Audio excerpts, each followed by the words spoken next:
1943, the Kikuyu sister in Kenya forced to carry a white man on her back. The Negro Bible, the Slave Bible, select parts of the Holy Bible for the use of the Negro slaves of the British West India Islands. Okay, now, in case you didn't know, Kenya was at one time called the British East Indian Islands. Okay, but now, watch this. Let's go inside this book, and let's look at the table of contents. As you can see, in a regular Bible, the Standard Bible, you see, can you zoom in on this stuff? I want it to fill a screen. Thank you. You see, Genesis got 50 chapters, right? But in the Slave Bible, they only have how many chapters, brothers? 14. Exodus has 40 chapters, but in the Slave Bible, they only put 2. Leviticus has 27 chapters, but in the Slave Bible, they removed it. The book of Numbers has 36 chapters, but in the Slave Bible, they removed that. Deuteronomy has 34 chapters, but in the Slave Bible, they only put in 8. The book of Joshua has 24 chapters, but in the Slave Bible, they put in none. Judges was removed. Ruth was removed. 1 Samuel has 31 chapters, but in the Slave Bible, they only put 2 chapters. In 2 Samuel, you had 24 chapters, but in the Slave Bible, it was removed. 1 Kings has 22 chapters, but in the Slave Bible, they only put 5 chapters. 2 Kings has 25 chapters, but in the Slave Bible, look, only 2 chapters. 1 Chronicles has 29 chapters, but in the Slave Bible, only 1 chapter was allowed to be read by the slaves. 2 Chronicles has 36 chapters. But look, it was omitted in the Slave Bible. Ezra was taken out of the Slave Bible. Nehemiah was taken out of the Slave Bible. Esther was taken out of the Slave Bible. Job has 42 chapters. But look, they only allowed 6 in the Slave Bible. Raise it up. That was it? Okay. Start at the top. Read from there, Captain. In the British West Indies, at the time of slavery, a number of Christians sought to convert slaves from African paganism to Christianity. Some of the Christian slave owners wished to introduce their slaves to the Bible. However, to do so would be to introduce them to concepts of hope, encouragement, and the struggle for personal freedom found within the book.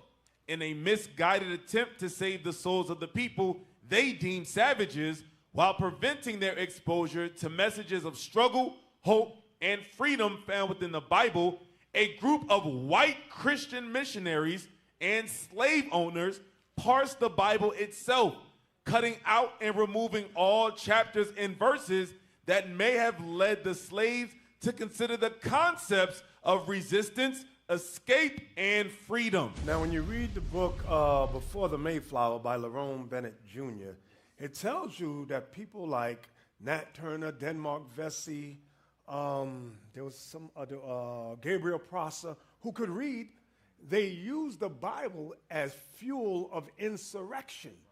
That's what many of the slaves were doing. There was some that could read. So the white man decided, hey, we got to take these books out of the Bible. British clergy, missionaries, and slave owners in the British West Indies found themselves in the position of deciding what parts of the Bible slaves would be allowed to read. They had to choose which parts would be needed to teach salvation of the soul and obedience to the master, while leaving aside all other chapter and verses. An example of a verse deleted is Galatians chapter 3, verse 28. Didn't I tell you? It was never taught to our people. Galatians 3:28, now that's their verse to try to shut down the Israelites. There's neither Jew nor Greek, male nor female. That never applied to us. Galatians 3:28, ever. Read on.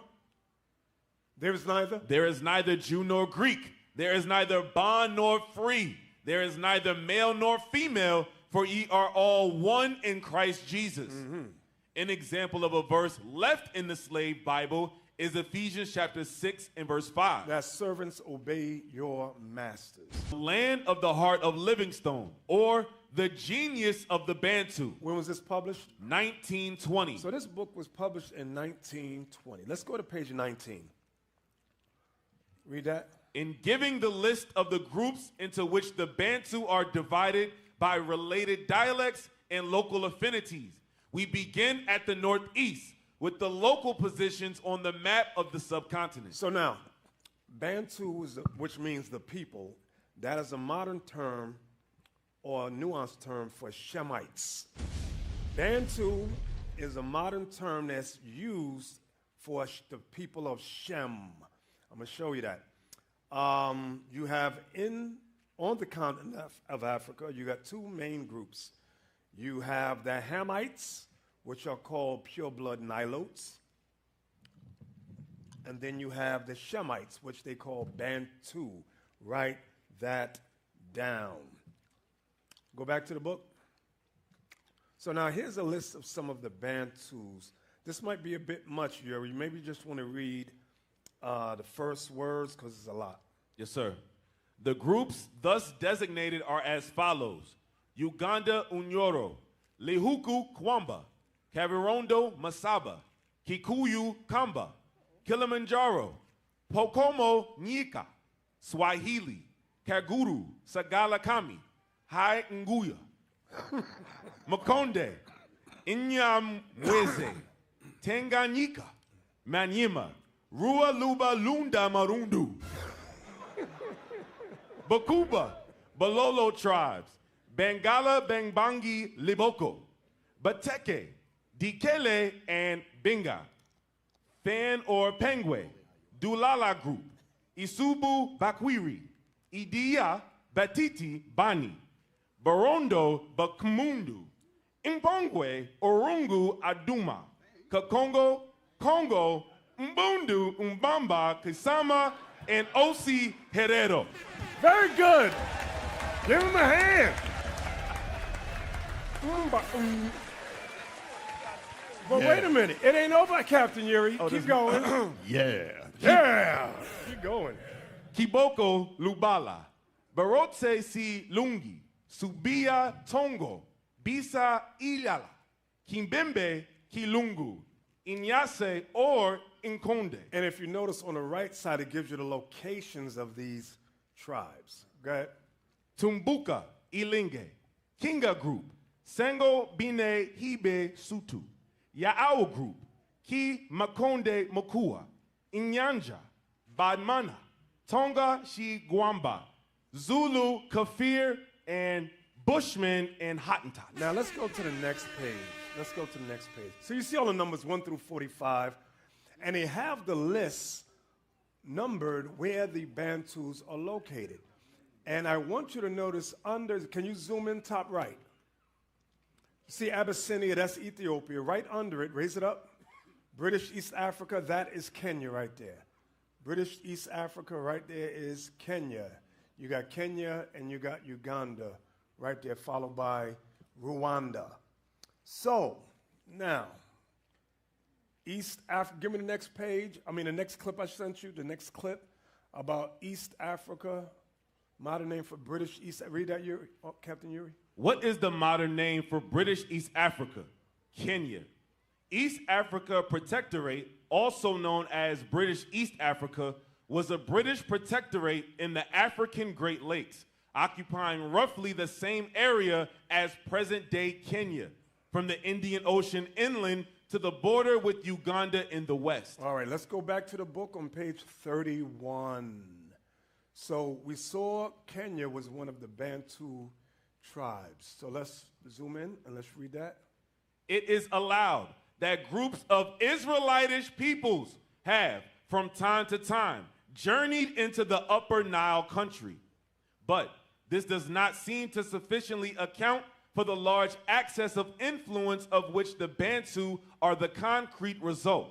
In the absence of direct proof of an extensive migration, this hypothesis brings us to two considerations, viz., those of customs, religious and otherwise, and also those of language relations. The contention has been made that the extraneous element of the Bantu was derived from tribes of Israel. Drop a bomb! Go ahead. Which were first carried away to Babylon as related in the scriptures, and who afterward, in whole or in part, migrated through Egypt into equatorial Africa. So when they fled from Jerusalem, they went through Egypt to equatorial Africa. Go ahead. And through mingling with native tribes. So the native tribes are the Philistines, Jebusites, Hittites, Girgashites. Those are those pure-blood Nilotes. Go ahead. Upon whom they imposed much of their own religion and customs, gave rise to the peoples now known as Bantu. And this is what I was saying earlier. The scholars know that the Bantu derived from the Israelites. Everybody understand that? If you don't have this book, get this. You dumb Israelites out there, get this book too, you bunch of dummies out there. Read that, Captain. The Encyclopedia Americana, complete in 30 volumes. Go ahead, next page. Read. This is under social conflicts when you look up Africa. Read the highlighted section. Slavery was due to raids of Arabs and Hamites on Negro communities. You see that? So you mean the scholars don't know who we are? Oh, they know. They know that we're not Hamites. They know they call us Negroes in this book. Negro is a Spanish word for what they call the Shemites in Spain. Those were the Moors. Everybody understand that? All right. Give me the next map. That is from Moboso. This is a map in Kenya. When you go to Kenya, when the brothers, I think it was, Captain Yuri, did you go with them? Yes, sir. You want to explain, please? Yes, sir. It was Captain Yan, Captain Ben Zion, myself, and some Officer Raphael from Kenya. And we went to Fort Jesus, which was the slave castle that they had in the region of Mombasa.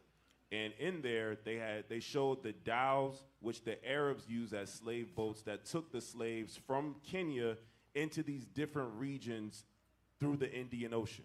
So they took them to Mauritius. They took them up to the Arabian Peninsula. That's where you get Saudi Arabia. They took us to Iraq. They took us through to India. They took us all the way on the right side to China. They took us down to Indonesia and some regions in the Oceania region. Exactly. Can you zoom in to the bottom left with the highlight I got there? Yeah, that's Mombasa right there. That's in Kenya.